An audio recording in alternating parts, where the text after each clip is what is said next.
There is a particular kind of powerful man who believes that a woman should feel honored simply to have survived him. Kang Minyi had never said this out loud. Men like him rarely do. They express it instead through the architecture of their decisions, through who sits beside them at important dinners, through which name appears on the deed, through the careful, unhurried way they begin building the next version of their life while the current one is still breathing. He had planned everything about that Saturday.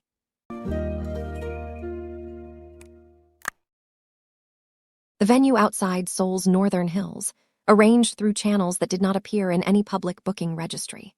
4,000 white peonies flown in from Jeju. A guest list that was less a social gathering and more a political document. Politicians whose names appeared in newspapers. CEOs whose companies appeared on 3 continents. Men in tailored suits whose business cards listed respectable titles and whose actual influence was never printed anywhere at all. He had planned the ceremony. The reception seating arranged by hierarchy, as it always was in the Kang family, because in this world, where you sat told everyone else exactly what you were worth. He had approved the floral installations twice and the lighting once. He had planned, with the quiet precision of a man who had been raised to treat power as architecture, the moment his ex-wife would walk through the gates of the Seohan estate and see all of it, see him.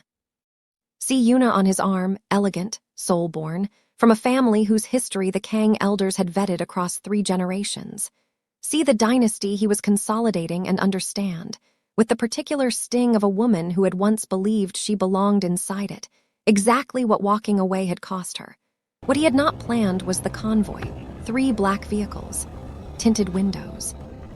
Moving up the stone entrance road in a formation so quiet and so deliberate that the first guests to notice them stopped mid-sentence without knowing why. No noise. No announcement. Just the specific, unhurried authority of people who have nowhere to rush to because the world has already agreed to wait. The vehicles stopped. The doors opened in sequence. Security personnel emerged first, 4 of them, moving into position with the calm economy of professionals for whom this was simply Tuesday. The guests near the entrance stepped back, not from fear but from instinct. The kind of instinct that recognizes weight before it can name the source. Then the middle door opened. One of the groomsmen touched Minyi's arm. Hyung. His voice had dropped to something careful. Who is that? Minyi's jaw had already tightened before the door fully opened. He already knew. Her name was Naomi Carter. For 3 years it had been Kang. And then, 2 years before this Saturday, she had set that name down on the kitchen counter of the Kang family residence in Hanam-dong, along with her household access card, and walked out of the empire Minyi was building into whatever came next for a woman who had just understood, with complete clarity and no drama whatsoever, that she had never truly been inside it to begin with. She had not screamed. She had not called her mother from the driveway or composed a long message to his phone in the early hours of the morning. She had not fought for the apartment registered in the family trust or the accounts she had never fully controlled because, as Minyi had explained with patient reasonableness at the time, in the structure of the Kang family's financial holdings, it simply made more sense to keep things consolidated. She packed 2 bags. She took her laptop, her mother's Bible, small, worn at the spine, the only thing she had carried from Atlanta to Seoul when she moved for him, and the photographs she had kept on her side of the dresser throughout their marriage. She left the rest. At the time, Minyi told the people who asked that Naomi had found the life difficult, that the cultural distance had been harder than either of them anticipated. That she was a warm, genuine woman, but some distances, he said with the measured sympathy of a man who has already moved on emotionally, cannot be fully crossed no matter how much goodwill exists on both sides. His circle nodded. They had always nodded. They had also, from the beginning, assessed Naomi Carter with the particular precision of people who understand that in a world built on bloodline and legacy, and the politics of who stands beside whom at a public ceremony, she had always been a question the family had not fully answered. What his circle did not know was the fuller version. The one that Minyi's mother, Madame Kang Soo-yeon, knew. The one that had been spoken, without lowering of voices, without any caution at all, at the long dining table of the Kang family's private residence one evening, while Naomi was upstairs, or was believed to be upstairs. Minyi had said that he needed to begin thinking seriously about the next phase. That Naomi, genuine as she was, carried herself like someone who was still learning a language she had started too late. That she had never fully understood what it meant to stand beside a king at a formal function. Not the clothes, not the posture, not the particular way of moving through a room that the family had been practicing across generations. That twice at significant gatherings, he had caught the family elders watching her with an expression he recognized. Not cruelty, something more precise than cruelty, assessment, and that the assessment had not been favorable. Madame Kang had listened. She had set down her tea with the measured deliberateness of a woman who had spent 40 years conducting difficult conversations from a position of complete authority. She had said, "A woman like her cannot stand beside the heir of the Kang Empire. You have been patient. The family has been patient. But patience is not the same as permanence." Minyi had agreed. He had felt, in that moment, almost principled about it. As though he were not discarding a person, but rather correcting a structural misalignment in something important. What neither of them knew was that Naomi was not upstairs. She was in the corridor outside the dining room, 3 meters from the door, with a glass of water in her hand, standing absolutely still. She had come down for water because she could not sleep. She had stopped walking when she heard her name. She stood there for the full length of it. Let every word find its place inside her. Then she walked back to the bedroom, set the water glass on the nightstand, lay down on her back with her eyes open and the ceiling perfectly still above her in the dark. She did not cry, not then. She filed it. The way she had learned to file things in that house, neatly, without sentiment, in a part of herself that remembered everything and released nothing until the right moment. 3 weeks later, she saw the message. It was a conversation between Minyi and his oldest friend, Park Junho, sent the night Minyi finalized the Meridian Asia acquisition. The deal he had been building toward for 2 years, the one that would establish the Kang family's legitimate corporate holdings as genuinely international in a way that changed the political weight of the family name. Junho had written, "Big night. What happens to the American now that the empire is secured?" And Minyi had replied, in the unguarded ease of a man writing to an old friend at midnight after a significant victory, she served her purpose. "I needed stability while things were uncertain. She is genuinely good, warm, intelligent. I have no cruelty toward her. But she is not what the next chapter requires. The family needs something that reads correctly. I will be clean about it. Give her time to find her footing." Then move forward. Naomi had been reaching for his phone to check the time. Her own phone was charging on the other side of the room. The screen had been face up. She read it once, set the phone back down exactly as she had found it, went to the kitchen, made herself a cup of tea.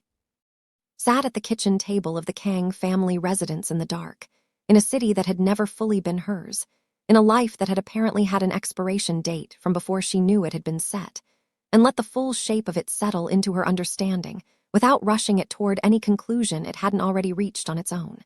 He had not lied to her face. He had not hidden another woman or stolen from her, or committed any of the visible betrayals that make a situation legible and simple. He had simply told the truth to someone else. In some ways, that was the most complete version of what had always been true. She had been useful.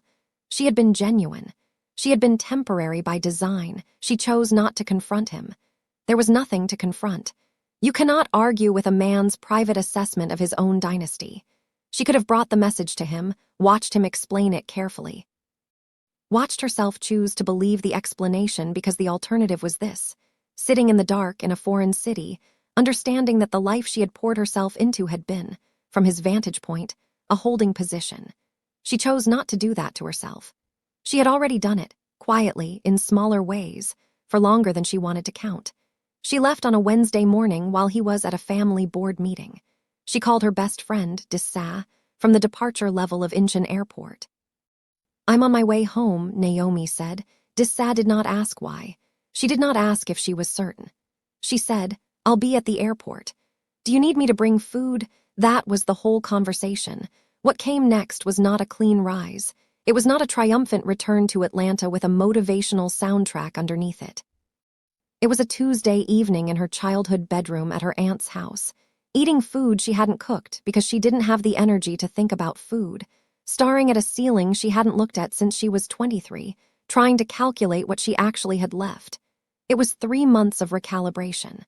of sleeping in a bed that felt like borrowed time, of going to her aunt's kitchen in the early morning and sitting with coffee before anyone else was awake, because that was the only hour that felt entirely hers. It was learning to separate what she had actually lost from what she had never truly had. It was Dessa arriving one Sunday with containers of food and sitting across the table and saying nothing except, "Eat. We talk after."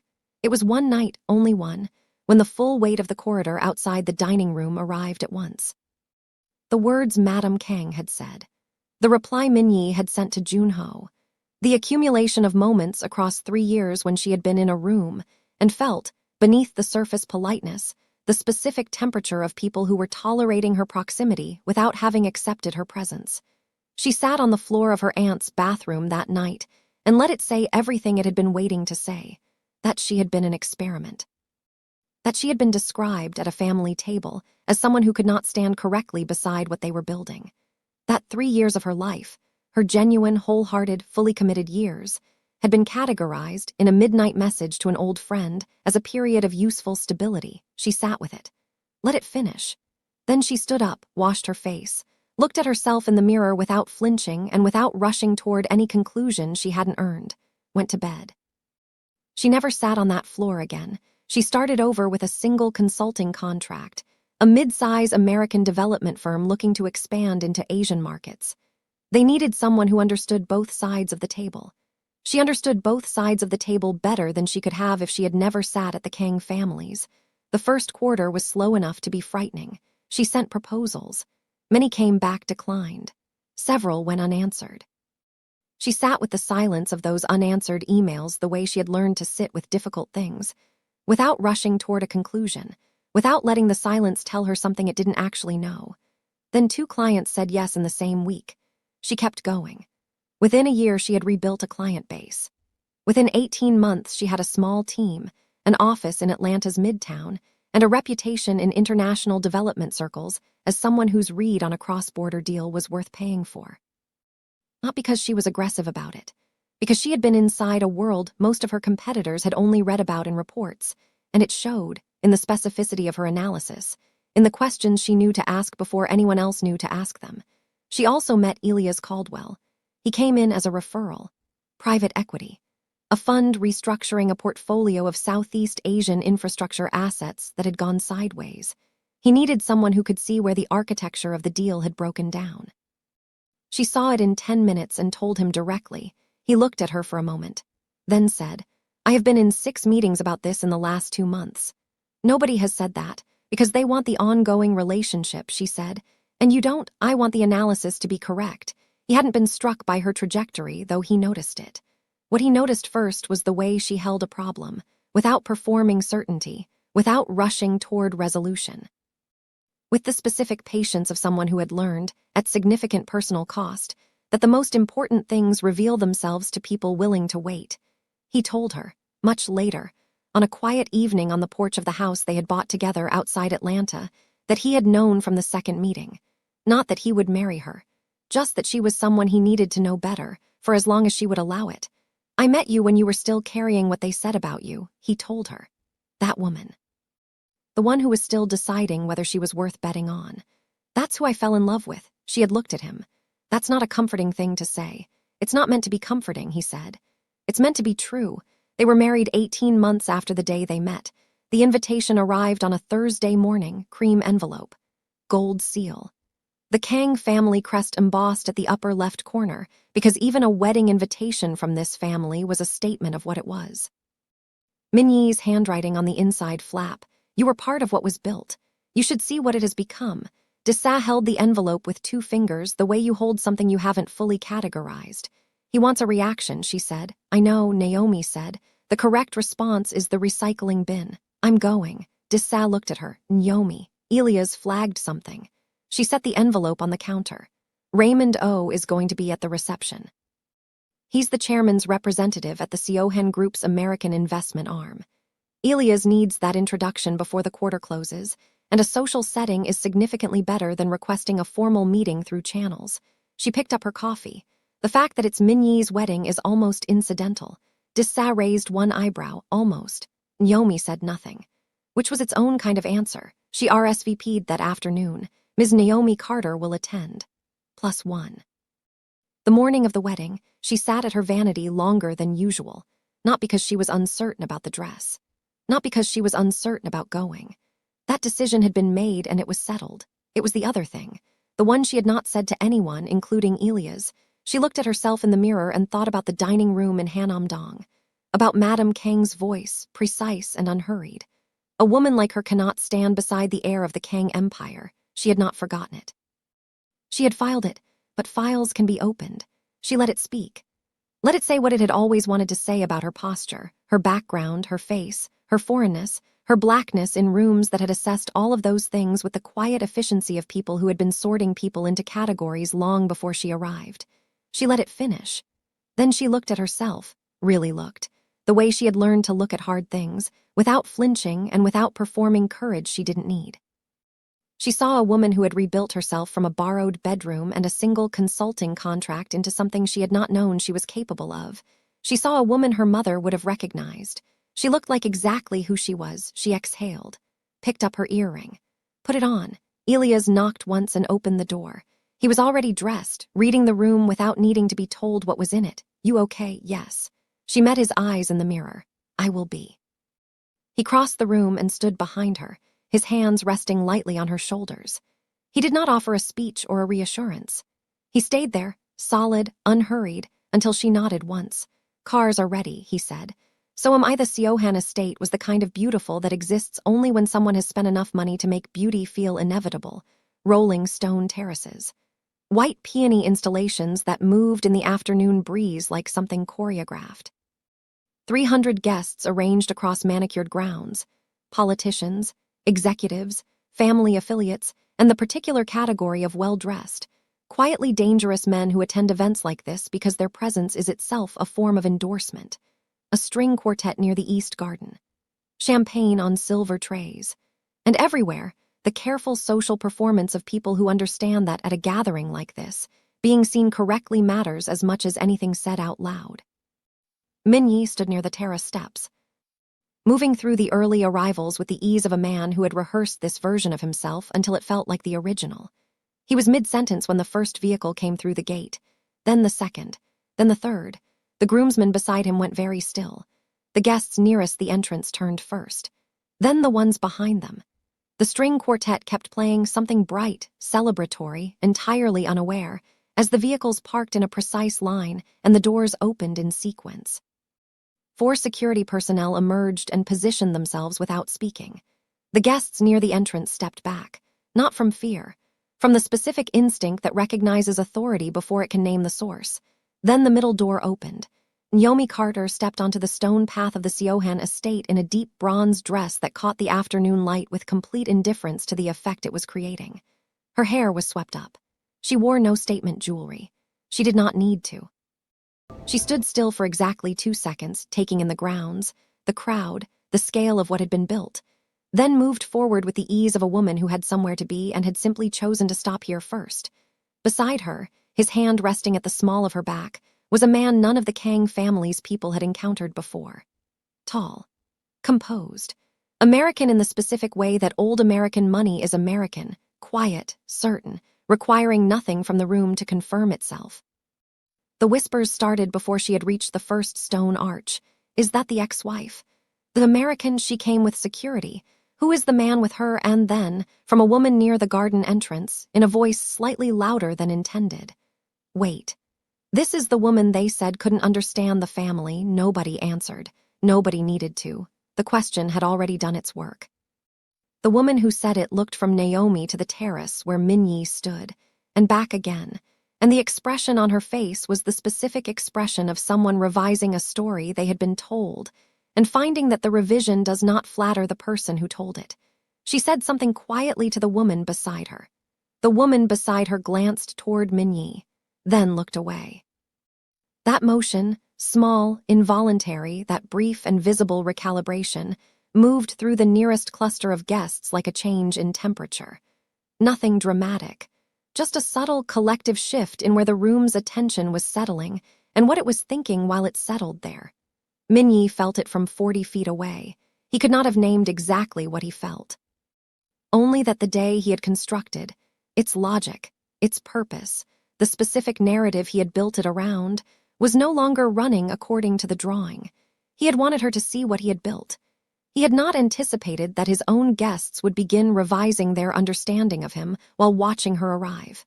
Madame Kang found Naomi within the first 20 minutes. She appeared at Naomi's side near the East Garden fountain, champagne in hand, expression set to the careful warmth she reserved for situations she had not yet fully categorized. Naomi. The name landed the way Madame Kang delivered most things, with the precision of someone who understood that tone was its own form of communication. Madame Kang. Naomi smiled at her. Genuinely. You look wonderful. The older woman's eyes moved briefly, involuntarily, to Elia's. To the security personnel at their respectful distance. To the quiet, unhurried authority of the whole arrangement. Then back to Naomi. Something complicated moved through her expression. You have done well, she said. I have. No qualifier, no performance of humility, just confirmation. Madame Kang lowered her voice. Minyi told people the cultural distance was too great, that the life was too demanding for someone without the foundation for it. I know what he told people.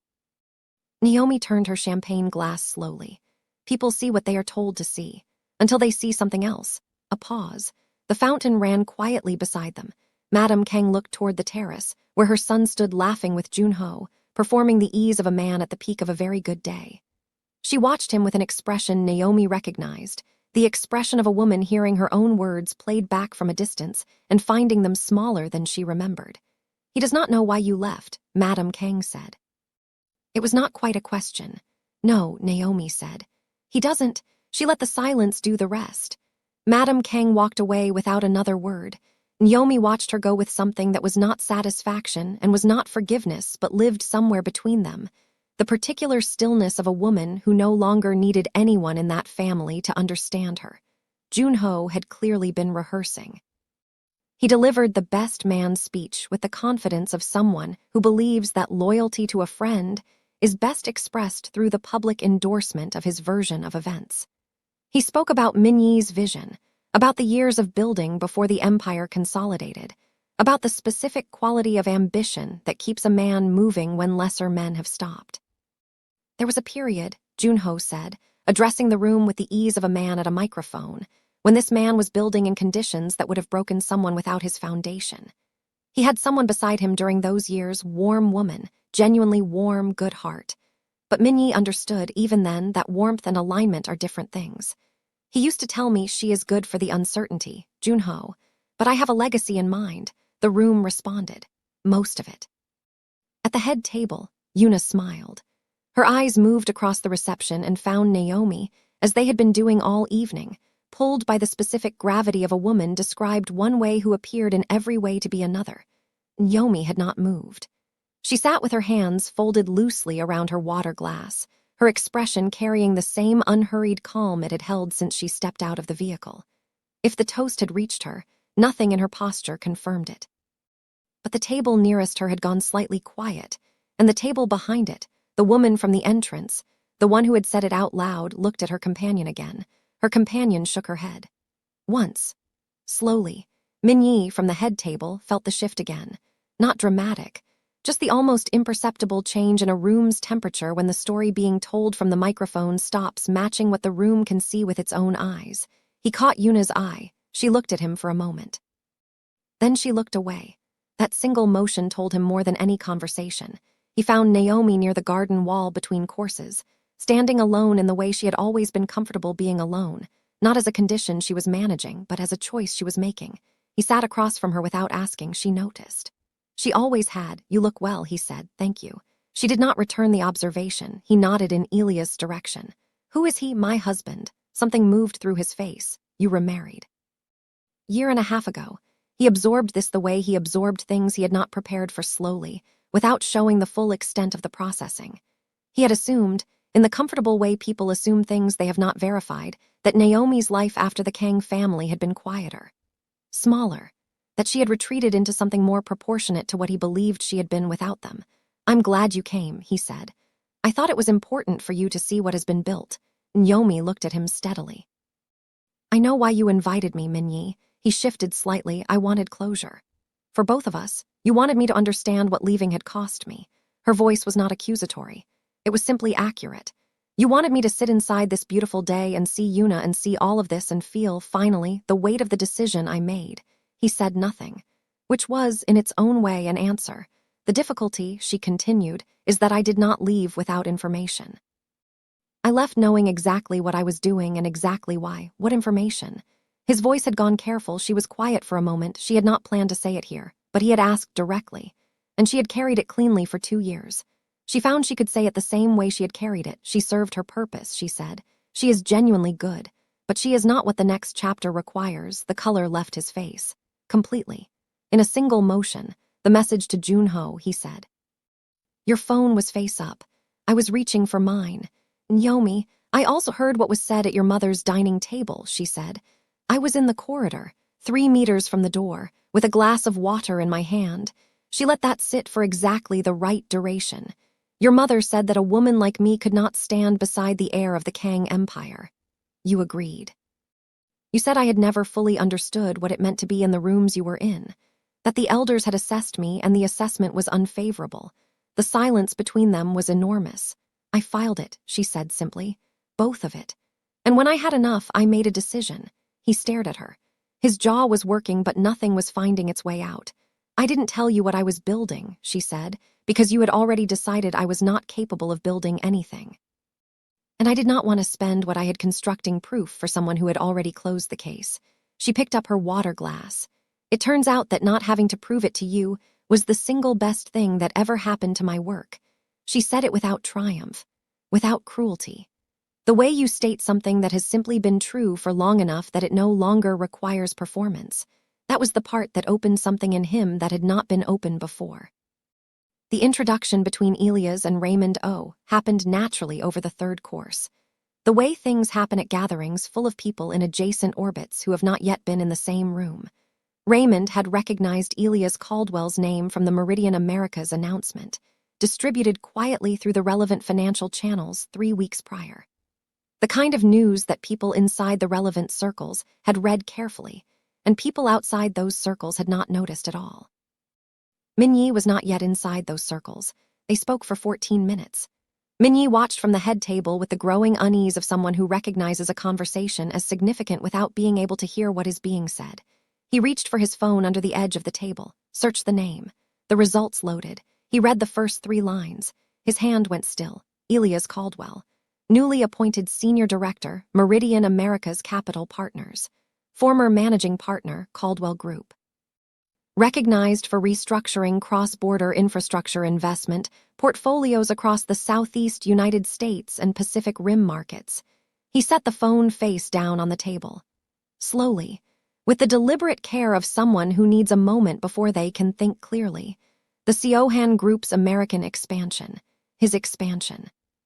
The partnership that represented the entire next phase of the Kang family's international holdings, currently under review by the Meridian Americas board before the quarter closed.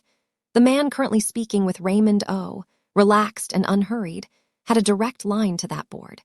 And that man's wife was seated 30 feet away, attending a wedding to which Minyi had personally, deliberately, handwritten an invitation. His dinner went untouched for the remainder of the course. It was Yuna who asked the question. She found him at the bar between dinner and the ceremonial toasts. His drink was beside him untouched. His jaw was doing the thing it did when he was working a problem without a fast solution. Junho's speech, she said. He turned. His expression was already carefully arranged. What about it? She is good for the uncertainty, Junho. But I have a legacy in mind. She said it without inflection. Did you actually say that? About pause that ran 1 beat too long. Yuna Minyi. Her voice had not risen. That, he knew, was when she was serious. She lowered her voice when she was serious. Did you say that? He looked away, which was an answer. She didn't leave because she couldn't understand the family, Yuna said. Did she? It was not a question anymore. It was more complicated than the way it was described. You let me believe she left because the life was too much for her. Yuna's voice had dropped further, gone almost private. Every time you told that story, I stood there with sympathy for you. I thought I was entering something after something difficult. I thought I was chosen. You were chosen. Is that how you speak about me to Junho? She said. When I am not in the room, he had no answer. Yuna looked at him for a long, still moment. Then she reached up and unclipped the delicate chain at the back of her neck, the one he had given her at their engagement dinner, chosen by his mother, a piece that had appeared in 3 society photographs, and she set it on the bar, quietly, no scene. No speech. She removed the engagement ring, set it beside the pendant, picked up her champagne, took one small sip, set it down, and walked away from the bar without looking back, past the head table, past the dance floor that had not yet been used, past the peony installations that had taken 4 days to arrange, out through the side doors of the estate into the garden terrace, where the lights were softer and nobody was performing anything. 2 of her bridesmaids followed. The ring and the pendant remained on the bar. Several guests nearby saw them. Within minutes, the knowledge had moved through the room the way knowledge moves at events like this, quickly, quietly, through the channels that matter most. The string quartet stopped playing, though no one had asked them to. Junho, still holding his glass near the dance floor, looked at Minyi from across the room with the expression of a man who has just understood, too late, that the story he told was not the story the room needed to hear. Minyi stood at the bar alone, the ring and the pendant on the wood in front of him. His guest list, his industry contacts, his family affiliates, the political figures whose attendance had been arranged over months, rearranging itself around his absence. He had built this day to show his ex-wife what he had become. What he had built was coming apart in front of the people he had most wanted to impress. Disa appeared beside Naomi near the garden wall, quiet as always, reading the evening with the accuracy she brought to everything. Yuna removed the ring, she said. Naomi was quiet for a moment. I know, you didn't plan that, no. A pause. But I knew Junho would tell that story if Minyi let him. And I knew Minyi would let him. He has never been able to resist an audience believing the version he prefers. Disa stood beside her without filling the silence. I came for a business introduction, Naomi said. That part is completely true, she exhaled slowly. And I came to find out whether it still hurt. Being here, seeing him, seeing the family, seeing all of this, and she looked out at the estate, at the lit windows, at the shapes of guests moving behind the glass. At the place where she had expected to find something unresolved and found instead something finished, closed, and hers. It doesn't, she said simply. Elias appeared at her shoulder. His hand rested at her back, the same easy gesture he had made all evening, and he waited. She reached back and took his hand without turning. Ready? He asked. Yes. She paused once at the estate's entrance arch, where an older gentleman stood with a whiskey and the comfortable ease of someone with nowhere urgent to be. Leaving before the dancing, he asked pleasantly. I got what I came for, Naomi said. He blinked, which was, she smiled at him, genuinely, a useful introduction. And confirmation that the decision I made 2 years ago was the right one. She kept walking. The 3 vehicles pulled away in the same quiet formation they had arrived in. Stone path soft under the tires, lights steady in the gathering evening. The Siohan estate growing smaller in the rear window until it was just light behind trees and then nothing at all. Braxton found the envelope the following morning. Minyi found the card the following morning. His assistant discovered it during venue breakdown, placed with care at the base of the guest registry table. His name on the front in her handwriting, clean, considered, the same script he had watched sign its name to documents across 3 years of shared life. He sat with it at his desk for several minutes before opening it. Inside, a single card, no long speech, no inventory of grievances, no performance of victory, 2 lines, congratulations on the ceremony. I hope what you build next is honest, and below, in smaller script, the Meridian Americas review will proceed through proper channels. I recommend engaged counsel. He read it 3 times. Then he set it flat on his desk and sat with it, the way she had once sat at a kitchen table in the dark with a cup of tea going cold between her hands, letting the full shape of something settle without rushing it toward a resolution it hadn't reached on its own. He thought about the message he had sent to Junho on the night of the Meridian Asia acquisition.